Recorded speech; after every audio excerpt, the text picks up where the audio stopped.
No escogimos entre las últimas contribuciones al análisis pragmático o performativo de la literatura, sino a uno de los primeros aportes, el de Teun A. Van Dyck, Estructuras y funciones del discurso, una introducción interdisciplinaria a la lingüística del texto y a los estudios del discurso.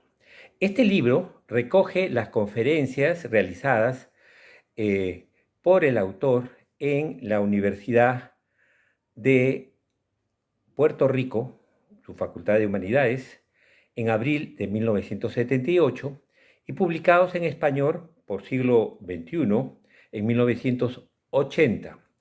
Fue uno de los primeros manuales en español de análisis que difundía los aportes de la pragmática desde un enfoque interdisciplinario que entiende lo literario como un uso de la lengua en términos de actos de habla. Es decir, supera la perspectiva centrada en el mensaje descriptivo o significado referencial al focalizar los posibles efectos del uso de las palabras y las funciones sociales del discurso en la interacción comunicativa literaria que posibilitan la comprensión inferencial del discurso.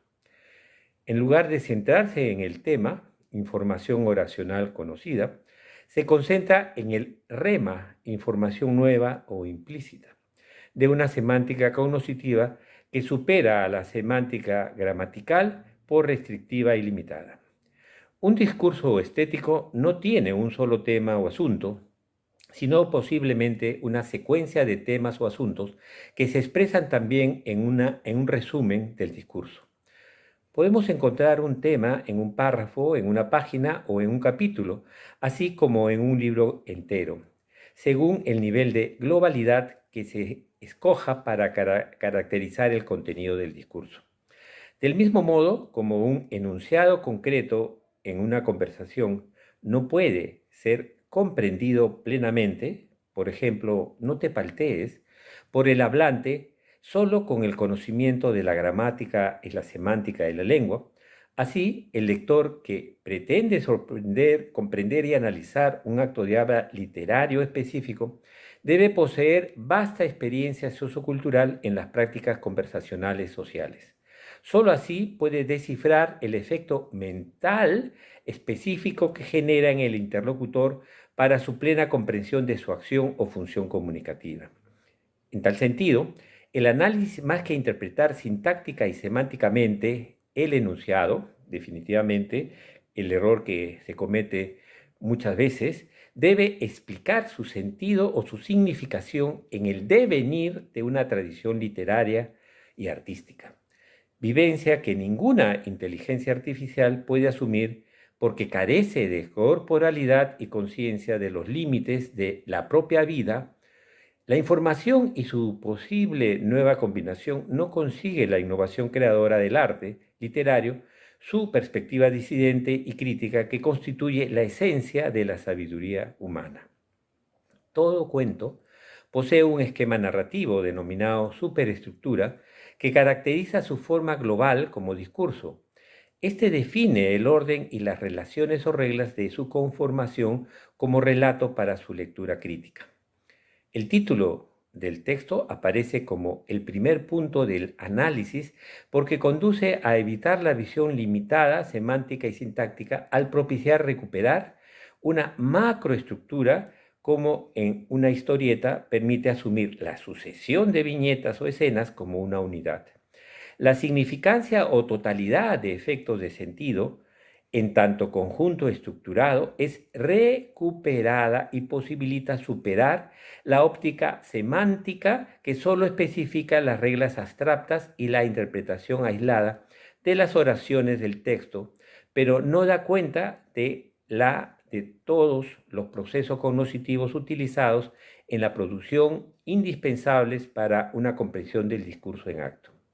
La aplicación de la regla pragmática de la supresión elimina las presuposiciones, con lo que cada aspecto sintáctico adquiere importancia al remitir a un marco cognitivo conocido por los miembros de una comunidad de lectores que opera como un conjunto unificado.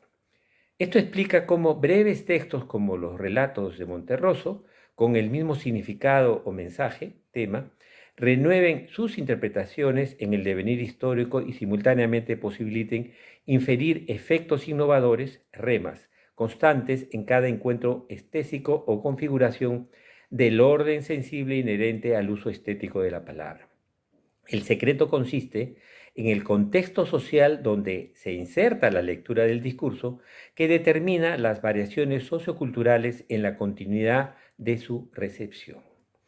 Compartamos ahora la experiencia de consulta con un chat GPT especializado sobre el mismo texto. Pregunté, analiza según la teoría de Van Dyck referida a la estructura y funciones del texto narrativo el siguiente cuento. El dinosaurio, al despertar, el dinosaurio todavía estaba ahí. Primero, de acuerdo al propio esquema de Van Dyck, superestructura, esquema narrativo. Van Dyck señala que los textos narrativos suelen seguir una estructura prototípica con las siguientes categorías. Situación inicial. Un personaje se encuentra en un estado o circunstancia determinada. Complicación. Un evento o acción altera esa situación. Resolución. Se presenta una solución o desenlace. En el dinosaurio, la superestructura está condensada al extremo. Situación inicial se da a entender que un personaje estaba dormido. Complicación, al despertar que el dinosaurio sigue allí. Resolución, no hay una resolución explícita, lo que genera ambigüedad y abre múltiples interpretaciones. 2. Macroestructura, significado global. La macroestructura se refiere a la idea principal que organiza el texto. Aquí el cuento plantea un enigma central. ¿Qué representa el dinosaurio? Algunas interpretaciones posibles incluyen un peligro o amenaza persistente, un elemento de continuidad en la realidad del personaje, una metáfora de una situación inmutable, una alusión a la historia política o social. 3. Microestructura, elementos lingüísticos. A nivel microestructural, el cuento se destaca por su economía verbal y sus estrategias discursivas. Uso del artículo definido, el dinosaurio, que sugiere que el lector ya debería conocerlo. Uso del pretérito, despertó, y el imperfecto, estaba, lo que da la sensación de continuidad en el tiempo.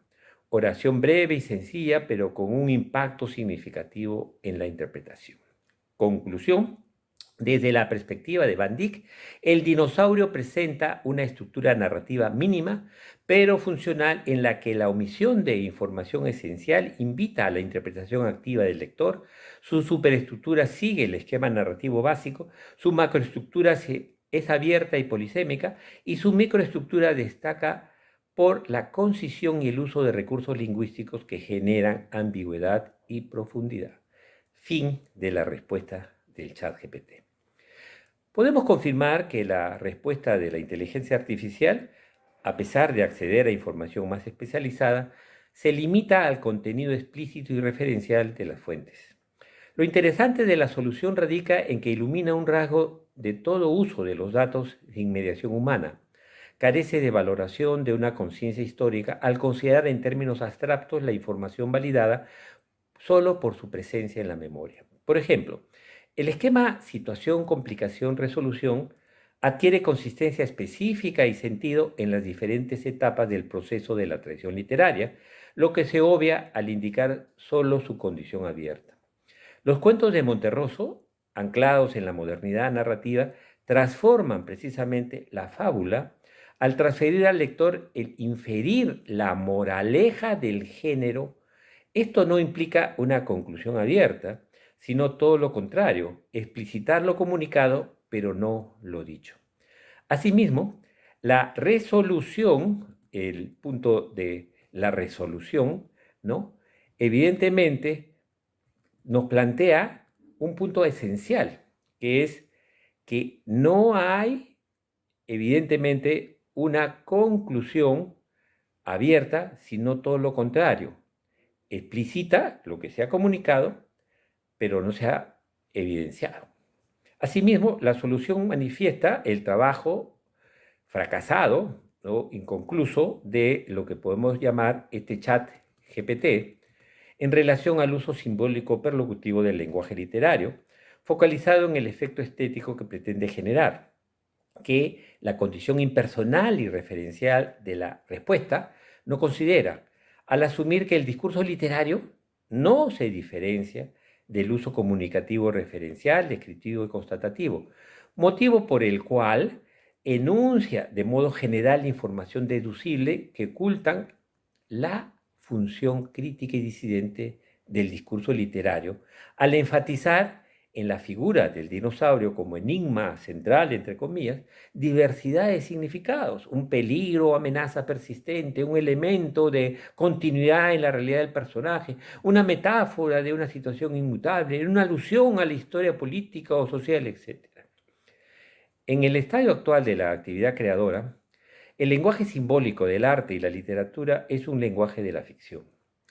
Este no modifica el significado de las palabras, sino que lo sitúa en otro ámbito, en otro mundo, donde sí es posible la verificación de su existencia, un mundo de ficción. Los actos de habla literarios exigen asumirlos como cuasi actos que se emplean en circunstancias imaginarias en las que suspenden las condiciones habituales del habla normal, por lo que el criterio de verdad en la literatura pertenece a una dimensión y conocimiento diferente, al conocimiento estético. En este sentido, el estatuto lógico del discurso de ficción estético literario se emparenta con el discurso lógico de la ciencia, con la única diferencia de su objeto de análisis, fenómenos objetivos e intersubjetivos que otorgan a las ficciones un parentesco complementario, la verdad en el mundo natural, biosfera, y la comprensión en el mundo cultural, semiósfera. En conclusión, hay un vínculo estrecho entre el descubrimiento científico y el artístico. Ambos son simulaciones imaginarias que, sometidas a la experimentación o falsación, incrementan el conocimiento, porque la verificación empírica requiere siempre de una visión simbólica previa. En ambos casos se requiere de un lector activo y participativo que no es un simple descodificador del mensaje, sino que completa imaginariamente la ficción sobre la base de su disposición creadora, produce interrogantes productivos y complementa su sentido y lo expande. La pregunta que sin duda se están ustedes formulando es precisamente si un chat GPT, ¿no es cierto?, más avanzado, ¿no?, y no gratuito, podría, con las indicaciones más precisas, ¿no?, de algún modo reconocer, ¿no?, los efectos que genera y sin ninguna dificultad sustituir a una lectura humana y a una lectura crítica. Tema que desarrollaremos en nuestra próxima entrega.